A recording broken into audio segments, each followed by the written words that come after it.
వి gold trusted gold buyers మీరు తాకట్టు పెట్టిన బంగారాన్ని విడిపించి ఈ రోజు ఉన్న మార్కెట్ ధరకు కొనబడను.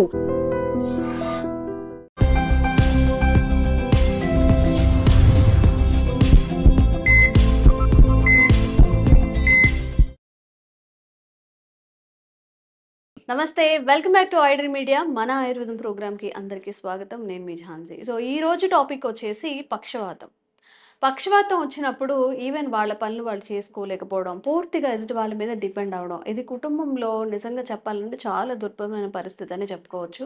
సో ఈ సిచ్యువేషన్స్ నుంచి ఎలా బయటపడాలి అంటే దాని నుంచి కాస్త కోలుకోవడం, తన పనులు తాను చేసుకోవడం, కాస్త నడవడం, ఇలాంటివన్నీ ఎలా చేసుకోవాలి, అసలు పక్షవాతం రావడానికి గల కారణాలు ఏంటి తెలుసుకుందాం. ప్రస్తుతం అంతా ఉన్నారు చిట్పొట్ల మధుసూదన్ శర్మ గారు. సార్తో మాట్లాడి ఈ విషయానికి క్లారిటీ తెచ్చుకునే ప్రయత్నం చేద్దాం. నమస్తే సార్. నమస్తే అమ్మా. ఎలా ఉన్నారు సార్? బాగున్నానమ్మా. అన్ని డిసీజెస్తో కంపేర్ చేస్తే పక్షవాతం అనేది డిపెండెన్సీ ఉంటుంది పక్కన వాళ్ళ మీద.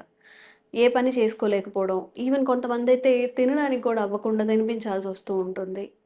సో అంటే అంటే అబ్బాయిల్లో తీసుకుంటే, అంటే పెద్దవాళ్ళల్లో మగవాళ్ళలో తీసుకుంటే స్మోకింగ్ హ్యాబిట్స్ కానీ డ్రింకింగ్ హ్యాబిట్స్ కానీ ఒక 20 ఏళ్ళుగా డ్రింక్ చేస్తున్న వాళ్ళకి ఇది ఎక్కువగా వస్తున్నట్లుగా జనరల్గా చూసే సినారియో ఇది. అసలు పక్షవాతం అనేది ఎందుకు వస్తుంది, రావడానికి గల కారణాలు అనేవి ఏముంటాయి? పక్షవాతానికి కారణాలమ్మా రక్తపోటు అంటే సర్వసాధారణంగా బీపీయా? బీపీ. ఎగ్జాక్ట్లీ. ఓకే. బీపీ ఉన్నప్పుడు పక్షవాతం రావచ్చు, షుగర్ ఉన్నప్పుడు పక్షవాతం రావచ్చు. అదేవిధంగా జెనెటిక్ ప్రాబ్లమ్ అంటే పెద్దలకు ఈ ప్రాబ్లం ఉన్నటువంటి పరిస్థితి ఉన్నట్లయితే వచ్చే తరానికి కూడా వచ్చేటువంటి అవకాశం ఉన్నాయమ్మా. తర్వాత ఈ స్మోకింగ్, తర్వాత ఎక్కువగా లిక్కర్స్ తీసుకోవడము, తర్వాత ఓవర్ వెయిట్, ఇలాంటివన్నీ కూడా ప్రత్యక్షంగా పరోక్షంగా పక్షవాతం వచ్చేదానికి కారణం అమ్మా. ఈవెన్ మానసిక ఒత్తిడి కూడా అమ్మా, ఎలాంటి కారణాలు లేకపోయినప్పటికీ మానసిక ఒత్తిడి, స్ట్రెస్ ఎక్కువ ఉన్నప్పుడు కూడా పక్షవాతం రావచ్చు అన్నమాట. సో ఇలాంటి కారణాల వల్ల మెదడులో ఏం జరుగుతుందంటేమా, సో మెదడుకు రక్త సరఫరా తగ్గడం కానీ, లేకపోతే మెదడులో రక్తం గూడుగట్టడం కానీ, గూడుగట్టడం వల్ల కానీ, రక్తనాళాలు చిట్టడం వల్ల కానీ, ఇలాంటి వివిధ రకాలైనటువంటి కారణాల వల్ల పక్షవాతం వస్తుంది. అసలు పక్షవాతాన్ని సంస్కృతంలో ఆయుర్వేద వైద్య విధానంలో పక్షఘాతం అంటారు అమ్మా.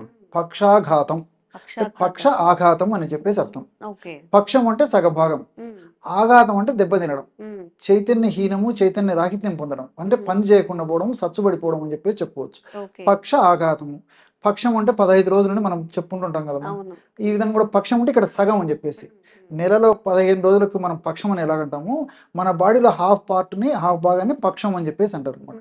సగభాగము చచ్చుబడిపోవడాన్ని, చైతన్యహీనము, చైతన్య రాహిత్యం అయిపోయేటువంటి పరిస్థితిని పక్ష ఆఘాతం అంటారమ్మా. పక్షాఘాతం. సో ఈ పక్షాఘాతం అనేటువంటి సమస్య ఈరోజు కృత్రిమంగా ఈ రోజు ఉన్నటువంటి సమస్య కదమ్మా, పూర్వకాలం నుంచి కూడా పెద్దల హయాం నుంచి కూడా ఉందమ్మా. అందుకే మన మహర్షులు కూడా పక్షాఘాతం అనేటువంటి పేరుతో ఆ వ్యాధి ఎందుకు వస్తుంది, దాని కారణాలు ఏంటి, లక్షణాలు ఎలా ఉంటాయి, ఆ వ్యాధి వచ్చినప్పుడు ఎలాంటి చికిత్సలు తీసుకోవాలని చెప్పేసి కూడా స్పష్టంగా వివరించడం జరిగిందమ్మా ఆయుర్వేద వైద్య గ్రంథాల్లో. పక్షాఘాతం దాన్నే అర్ధాంగవాతం అని చెప్పేసి కూడా చెప్పడం జరిగిందమ్మా. అర్ధ అంగవాతం. అంగం అంటే శరీరం, అర్ధం అంటే సగం. సగం శరీరంలో వాతదోషం ప్రకోపించడం వల్ల వచ్చినటువంటి లక్షణాలు ఏవైతే ఉన్నాయో దాన్ని అర్ధాంగవాతం అని చెప్పేసి చెప్పడం జరిగిందమ్మా. ఆధునిక వైద్యంలో, ఇంగ్లీష్ వైద్యంలో హెమిప్లీజియా అనేటువంటి పేరుతో సర్వసాధారణంగా పిలుస్తుంటారు అనమాట. మరి ఈ యొక్క సమస్య వచ్చినప్పుడు మీరు అన్నట్లు కుటుంబంలో మరి ముఖ్యంగా పెద్దలకు వచ్చినప్పుడు చెప్పాల్సిన వర్ణాతీతమైన బాధమ్మా. సడన్ గా కుటుంబమే చిన్న భిన్నమైపోయి కుప్పకూలిపోయేటువంటి పరిస్థితి కూడా ఏర్పడుతుందమ్మా. ఎందుకంటే మిగతా సమస్యలు అయితే ఏదైనా నడవడము, ఇంకోటి పనులు చేసుకోవడానికి వీలవుతుంది. కానీ మరి పక్షవాతం వచ్చినప్పుడు మరి కదలిక లేకపోయేసరికి కేవలం ఆ 4 గోడల మధ్యలో పరిమితం అయ్యేదానికి అవకాశం ఉంటుంటుంది. కాబట్టి మరి చాలా హృదయ విదారకమైన పరిస్థితి ఈ యొక్క పక్షఘాతం వచ్చినప్పుడు కలుగుతుంటుందమ్మా. సో సర్వసాధారణంగా మరి ఒకవైపు కుడివైపు రావచ్చు, లేకపోతే ఎడం వైపు రావచ్చు, ఎలాగైనా రావచ్చమ్మా. సో ఈ యొక్క పక్షాఘాతం సమస్య కూడా పురుషుల్లో ఎక్కువగా వస్తుంటుందమ్మా. స్త్రీలతో పోల్చుకున్నట్లయితే పురుషుల్లోనే ఈ యొక్క సమస్య ఎక్కువగా కలుగుతుంటుంది. నేను చెప్పినటువంటి కారణాల వల్ల ఈ యొక్క పక్షాఘాతం సమస్య వస్తూ ఉంటుందమ్మా.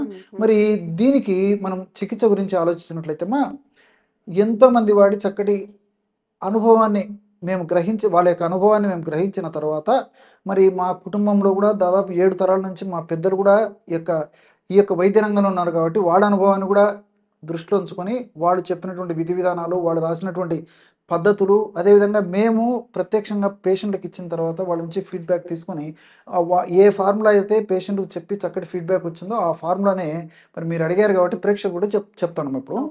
సో కేవలం 3 పదార్థాలమ్మా. అక్కల కర్ర, కొంచెం ఖరీదు ఉంటుందమ్మా ఇది. అక్కల కర్ర, ఒక మొక్క యొక్క వేర్లు, ఎండిపోయినటువంటి అక్కల కర్ర వేర్లు మనకు దొరుకుతాయి. మంచి పొడి కూడా దొరుకుతుందమ్మా, పౌడర్. మనం విచారించుకొని పౌడర్ తెచ్చుకుంటే సరిపోతుంది. సో అక్కల కర్ర కొద్దిగా ఖరీదు ఉంటుందమ్మా అది. సో అది ఒక 25 గ్రామ్స్ అక్కల కర్ర పొడి.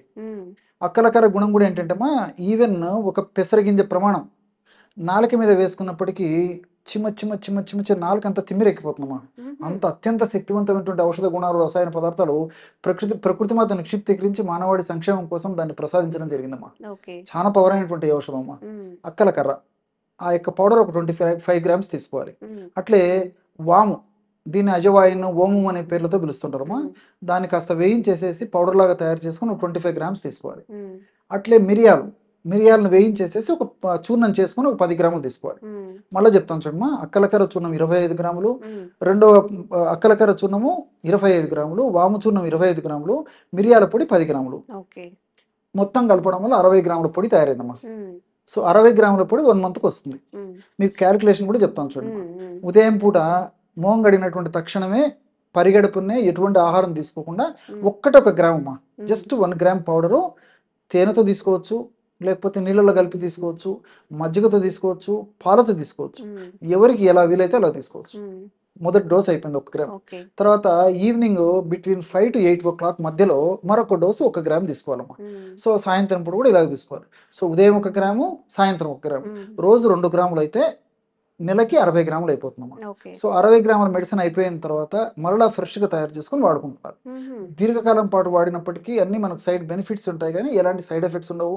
రెండవది ఏంటంటే ఈ యొక్క ఔషధ గుణం యొక్క ప్రత్యేకత, పక్షాఘాతము లేదా పక్షవాతము లేదా పెరాలసిస్ లేదా హెమిప్లీజియా అనేటువంటి సమస్యని త్వరగా తగ్గించడమే కాకుండా చాలా మందిలో కూడా మరణం వల్ల వచ్చేటువంటి అవకాశాలు కూడా ఉంటాయమ్మా.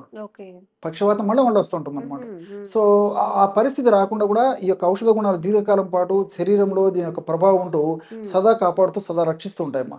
కాబట్టి దీర్ఘకాలం పాటు వాడినప్పటికీ మనకు అన్ని సైడ్ బెనిఫిట్స్ ఉంటాయి అన్నమాట. సో ఈ విధంగా 60 గ్రాముల ఔషధం అయిపోయిన తర్వాత మళ్ళీ ఫ్రెష్గా తయారు చేసుకొని వాడుకుంటున్నారమ్మా. ఇది కడుపులోకి. మరి పైపూత మందుగా ఎలాగ వాడుకోవాలంటే ఎలాంటి ఔషధం వాడుకోవాలంటే మిరియాల పొడి ఒక 100 గ్రాములు తీసుకోవాలి. 100 గ్రాముల మిరియాల పొడిని 1 కిలో నువ్వుల నూనె కలపాలమ్మా. కేవలం ఈ 2 పదార్థాలే. నువ్వుల నూనె కాస్త వేడి చేసేసి ఆ వేడి చేసినటువంటి నువ్వుల నూనె కిందికి దించేసేసి మిరియాల పొడిని అందులో కలిపేసేయాలి. నువ్వుల నూనె మరిగించాల్సినటువంటి అవసరం లేదమ్మా. వేడి చేయడం అంటే మళ్ళీ ఏదో పొగలు వచ్చినట్టు మరిగించడం వల్ల కాకుండా అంతే అమ్మా, జస్ట్ కొంచెం వెచ్చ చేసేసి వేడైన తర్వాత మనం కాఫీ టీ తాగితే ఎలా ఎంత వేడి ఉంటుందో అంత వేడి నువ్వుల నూనె చేసేసి పాత్రని పొయ్యి మీద నుంచి కిందికి దించేసేసి ఒక 100 గ్రాముల మిరియాల పొడి కలిపేసేయాలి. బాగా కలిపేసేసి చల్లారిన తర్వాత ఒక గాజు సీసాలో నిల్వ ఉంచుకొని రోజు ఒక్కసారి అమ్మా. సో కాస్త తైలాన్ని తీసుకొని ఏ భాగం అయితే చచ్చుబడిపోయిందో కుడి భాగం కానీ ఎడమ భాగం కానీ ఏ వైపు కానీ ఎక్కడైనా మనం చచ్చుబడినటువంటి భాగానికి ఆ యొక్క ఆయిల్ని అప్లై చేసి సున్నితంగా మర్దన చేస్తున్నాం. ఈ విధంగా చేయడం వల్ల మరింత శీఘ్రంగా, మరింత శక్తివంతంగా, మరింత వెంటనే ఈ యొక్క ఔషధ గుణాలు పనిచేసేసి త్వరగా కోలుకునే దానికి ఈ యొక్క ఔషధాలు కూడా సహకరిస్తాయి. దీనికి తోడు మరి ఒకవేళ మార్కెట్లో దొరికేటువంటి పైపూత ఆయిల్స్ కూడా చాలా మంది మమ్మల్ని అడుగుతుంటారమ్మా. సో అలాంటి ఆయిల్స్ లో మా అనుభవంలో ఈ బలా తైలం బాగా పనిచేస్తుందమ్మా. బల అనేసరికి తుత్తూరు బెండ అని చెప్పేసి అంటుంటారు మా. తుత్తూరు బెండ మేము చిన్నప్పుడైతే మరి చిన్ననాటి కాలంలో ఈ మార్క్స్ గుర్తులు బట్టల మీద కందెన గుర్తులు వేసేదానికి చిన్నప్పుడు వాడుతుండేవాళ్ళమ్మా. ఎక్కడ పడితే అక్కడ ముక్కలు దొరుకుతుంటాయమ్మా. సో దువ్వెన చెట్టు కాయలు అంటుంటారు. సో వాటితో తయారు చేస్తారు మా. పుత్తూరు బెండ అంటారు. అది బల, దాని పేరే బల. అంటే నరాలకు అంత శక్తిని కలుగజేస్తుందని చెప్పేసి. సో బల అనేటువంటి మొక్కను ఉపయోగించి ప్రధానంగా బలా తైలాన్ని తయారు చేస్తారు మా. మనకు ఆయుర్వేద ఔషధ విక్రయశాలలో దొరుకుతుంది. బలా తైలం ఇదం శ్రేష్టం వాత వ్యాధి వినాశనం అని చెప్పేసి చెప్పడం జరిగింది. అంటే వాత వ్యాధులను నిర్మూలన చేసేసి అత్యంత చక్కగా అద్భుతంగా పనిచేసేటువంటి ఔషధాల్లో అగ్రగామిగా ఉన్నటువంటి ఔషధాలలో బల తైలం ఒకటి. వాతదోషం ప్రధానంగా ప్రకోపించి వాతదోషం వల్ల కలిగేటువంటి లక్షణం కాబట్టి పక్షవాతం జబ్బు కాబట్టి పక్షవాతము, అటువంటి వాతదోషాన్ని తగ్గించేందుకు అద్భుతంగా పనిచేసేందుకు ఈ బల తైలం కూడా ఉపయోగపడుతుందమ్మా. సో కావాలంటే బల తైలాన్ని కూడా తెచ్చుకొని నేను చెప్పినటువంటి పద్ధతిలో సున్నితంగా మర్దన చేసేసి ఒక గంట సేపు ఉండి స్నానం చేసినప్పటికీ చక్కటి ఫలితాలు కలుగుతాయమ్మా. కాబట్టి మిరియాలు నువ్వు రెండుతో కలిపి ఔషధంగా తయారు చేసుకుని పైపూత మందుగా వాడుకోవచ్చు. లేని పక్షంలో బల తైలాన్ని కూడా వాడుకోవచ్చు. మరి కడుపులోకి మాత్రం నేను చెప్పినట్లమ్మా ఈ యొక్క అక్కలకర్ర, తర్వాత వాము, అదేవిధంగా మూడవ పదార్థం మిరియాలు కలిపి చెప్పాను కదమ్మా, ఆ యొక్క ఔషధం వాడుకుంటే సరిపోతుందమ్మా. ఓకే.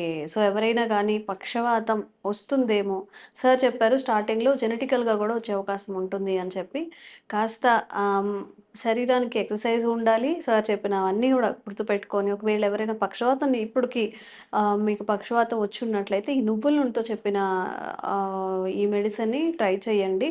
మీ ఇంట్లో ఎవరికైనా పక్షవాతం ఉన్నా కానీ వాళ్ళకి కాస్త అలా మర్దన చేస్తూ ఉండండి. తప్పకుండా మంచి ఫలితం వస్తుంది. ఈ వీడియో ఎవరికైతే యూస్ఫుల్ అవుతుంది అనుకుంటున్నారో వాళ్ళు కూడా ఫార్వర్డ్ చేయండి. Thank you sir. నమస్తే.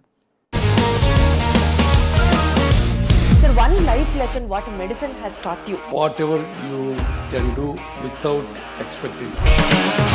బట్ ఐ రియలీ బిలీవ్ మన పాజిటివ్ యాటిట్యూడ్ ఉంటేనే మనం ఏదైనా సాధించగలం. గట్ ని మనం కరెక్ట్ గా డీల్ చేసినట్లయితే అది మనకి పాజిటివ్ హార్మోన్స్ ని రిలీజ్ చేస్తుంది. షుగర్ వచ్చిన వాళ్ళ పరిస్థితి ఏంటి? పొట్ట దగ్గర పెరిగితే దాన్ని ఆండ్రాయిడ్ అంటారు, ఆండ్రాయిడ్ ఫోన్ కదా. అసలు థాట్స్ ఎందుకు వస్తాయి? బ్రెయిన్ డెడ్ అంటే దానికి ప్రపంచం అంతా కూడా కొన్ని నిర్దిష్టమైనటువంటి లక్షణాలు. మానసికంగా ధైర్యంగా ఉంటే క్యాన్సర్ జయించవచ్చు. You are a doctor for a cause sir, అంతే. వాళ్ళకి వచ్చిన ఆదాయం కాకుండా ఫ్రీ సర్వీస్ ఎంతమందికో చేస్తుంది.